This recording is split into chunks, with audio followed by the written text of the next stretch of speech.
So in today's video, what I have is a block on top of an incline, and at the bottom of the incline is a spring. And what I'm going to do is I'm going to release the block, and the block is going to come down and it's going to slide down the incline, and it's going to compress the spring a certain distance. And when the spring becomes compressed, what I want to find is I want to find the maximum compression distance of the spring when the block fully compresses it.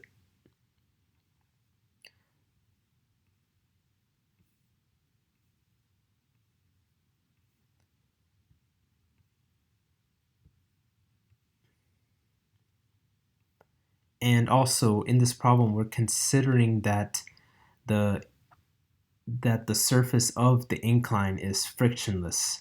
So the coefficients of kinetic and static friction are 0.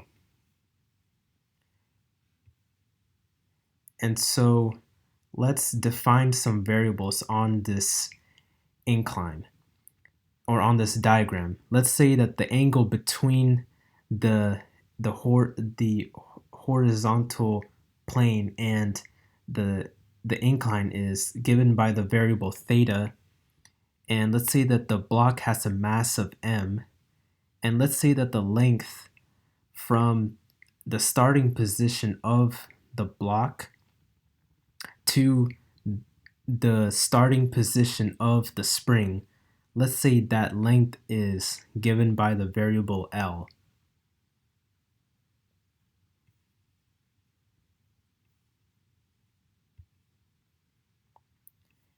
And let's say that when the block fully compresses the spring, let's call that maximum compression distance. Let's call that variable x.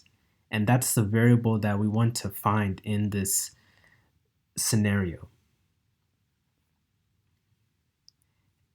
And also, when we find the variable x, let's write x in terms of these variables only. So we want to write the maximum compression of the spring. Let's write that in terms of m, l, x, and theta, and the spring constant k.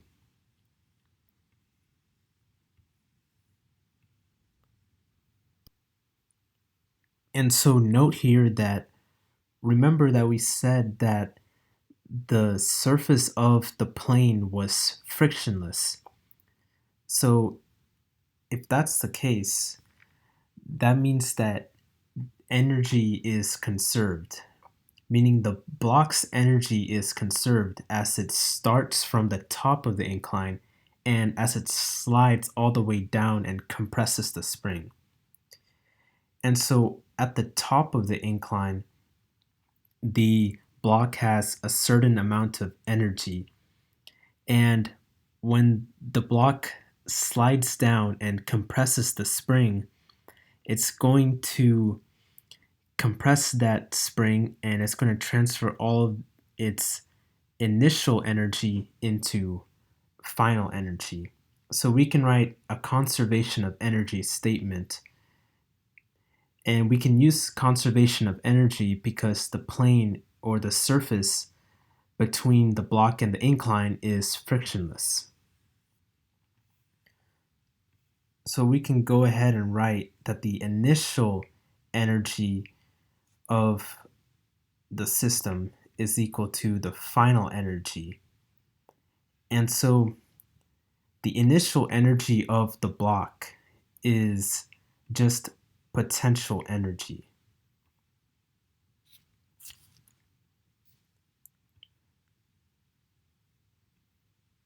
And we'll denote potential energy with a capital U sub G. And initially the block has only potential energy, but at the end all of that potential energy is converted into spring potential energy. And we'll denote spring potential energy with the capital U subscript s. Now, what's the formula for the potential energy of the block? That would just be the mass of the block times the acceleration due to gravity times the variable h, which is the height, and that equals the spring potential energy of the spring, which is 1/2 times the spring constant times x squared. And in this case, x squared, or the variable x, is the variable that we're trying to find.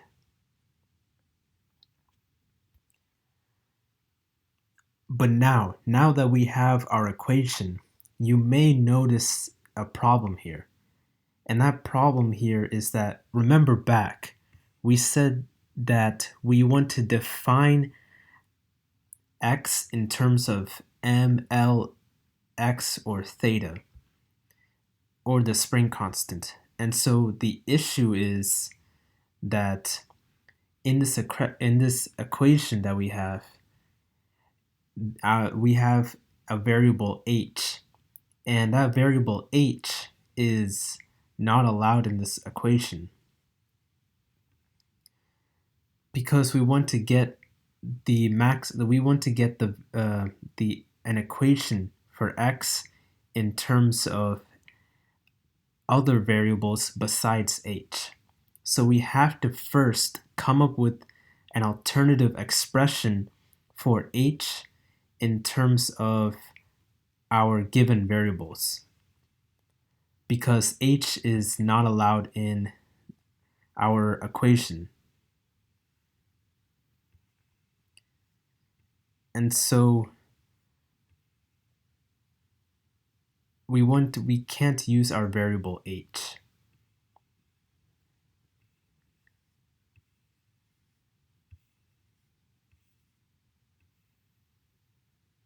And so on our diagram, we need to draw on our diagram what the variable h represents. And so if we draw on our diagram what the variable h represents, then we can get it in terms of other variables. And so the variable h represents the height. But we can set the height to an arbitrary value. So let's draw an arbitrary potential equals 0 line, and I set this potential equals 0 line as a dashed line, and the line represents the point at which the block fully compresses the spring. And this potential equals 0 line is called that because at this line, all of the blocks potential energy is equal to 0. And so once the block reaches this point, once the block reaches this horizontal line, the potential equals 0 line, then all of the block's potential energy is fully converted into spring potential energy. That's why we called it the potential equals 0 line, because that's the point at which the potential energy of the block is equal to 0. And that's at the point in which the spring experiences maximum compression.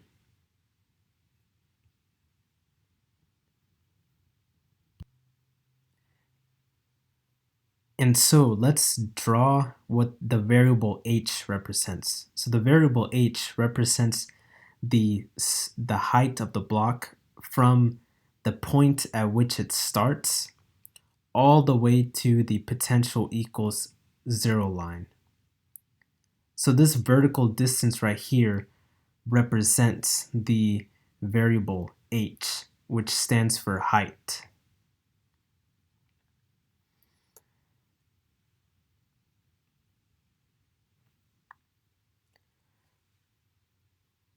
So now I want to come up with an alternative expression for h in terms of my other variables. And so in this diagram I just drew, notice how I have a triangle because one side of the triangle is h and the incline distance is, we have two distances on the hypotenuse, which is L and X. And so if I draw this triangle out, what I get is that we have a right triangle and one side is the variable h and the other side is L plus X.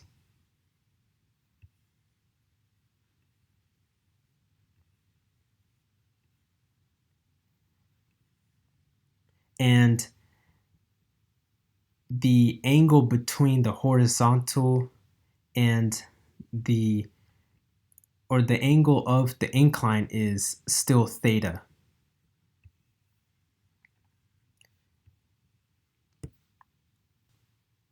So now we have a right triangle. So now we can use right triangle trigonometry to come up with an alternative expression for h in terms of L, X, and theta.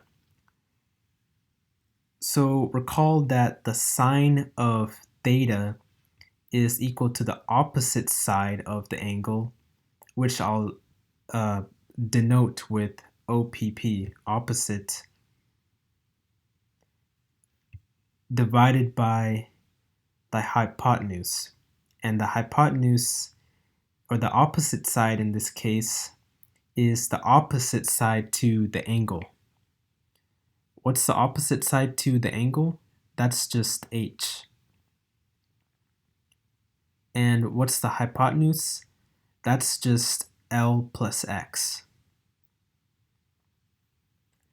So now we can isolate the variable h by multiplying both sides by L plus X. So now we have come up with an alternative expression for h, the variable for height, in terms of L, X, and theta. So now we can go ahead and substitute in the variable h into our original equation, and then we can solve for x. So now if we substitute in our expression for h, we get the following expression.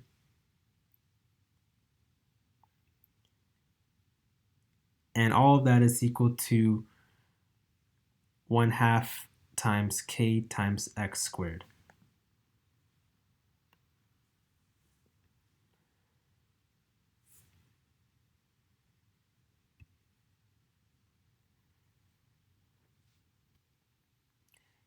And so now let's distribute this mg sine theta into our parentheses L plus x. So if we distribute in mg sine theta into the parentheses, what we get is the following expression. So mg sine theta times L plus mg sine theta times x. And all of that is equal to 1/2 times kx squared.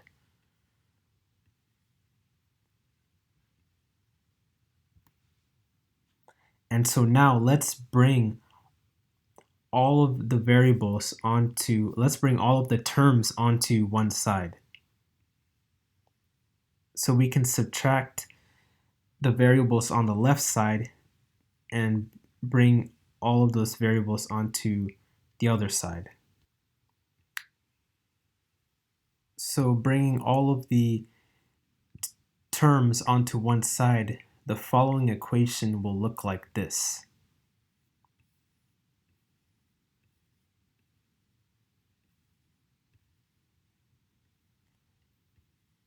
and all of that will equal 0.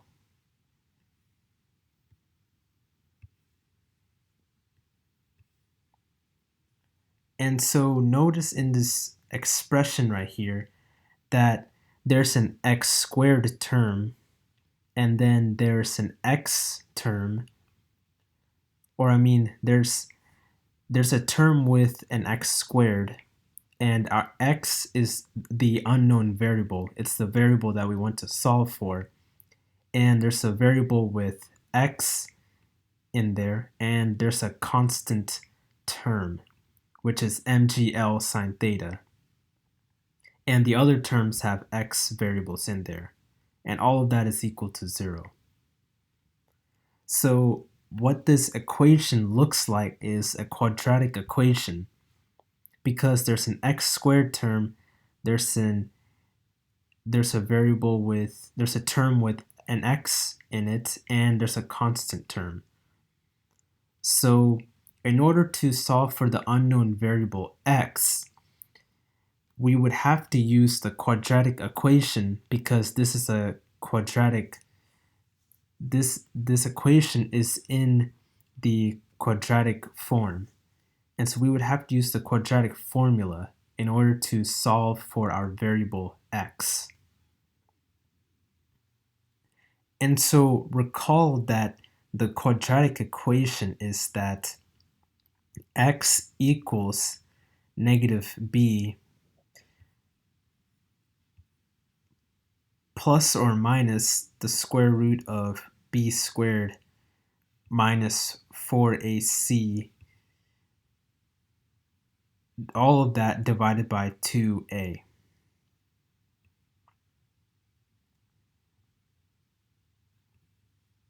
And so notice that in our quadratic equation, there's a b term, there's an a term, and there's a c term. And so in our other equation right here, let's define what the variables a, b, and c are. And so the variable a is just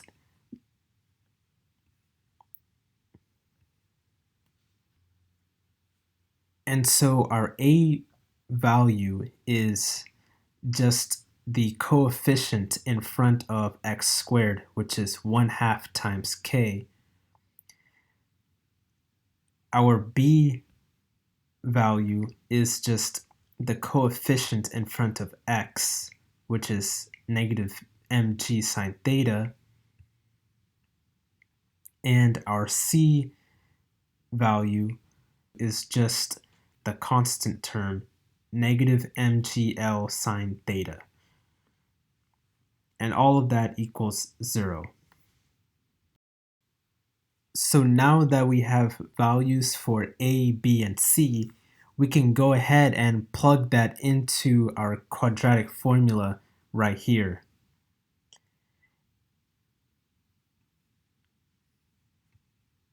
And so notice that in our quadratic formula, it says negative b.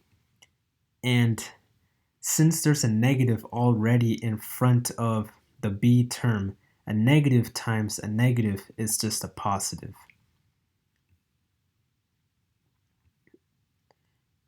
And so x equals negative b will just give us mg sine theta. And so now we have to decide. So in our quadratic formula, it says there's a plus or a minus, because there's two solutions to a quadratic equation. But in this case, the variable that we're solving for is the maximum compression of the spring. And the compression distance of a spring is a positive value, and it can't be negative. So we would have to use the plus instead of the minus, because we want a positive maximum compression of the spring. We want a positive value of x, we don't want a negative value. So we just use a positive sign, not a negative. And so then we have a square root. And so inside the square root is b squared. And so if we square the value of b, we will just get mg sine theta squared. And all of that is minus 4 times a times c.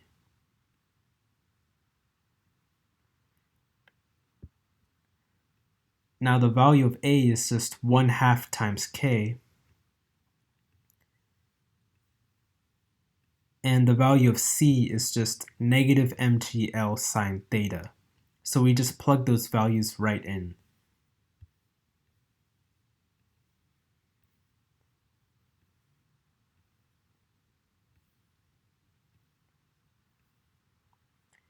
And all of that is divided by 2 times a, and the value of a is just 1/2 times k. And so let's simplify this equation down further.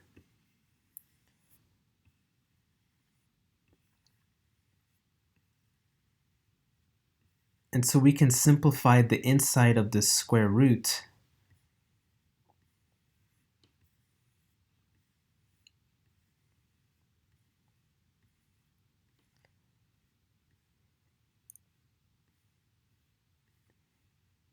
And so notice how the expression says negative 4 times 1/2 times the spring constant times negative mgl sine theta.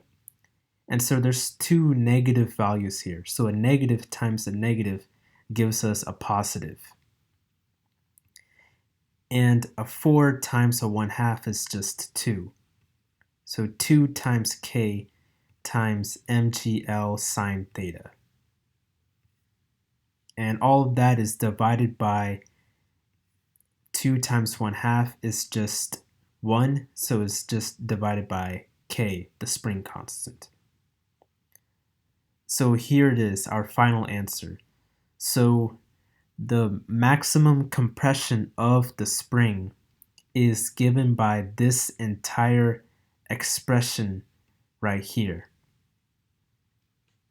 And so the maximum compression of the spring is just mg sine theta plus the square root of mg sine theta squared plus 2 times the spring constant times mgl sine theta, and all of that divided by the spring constant k.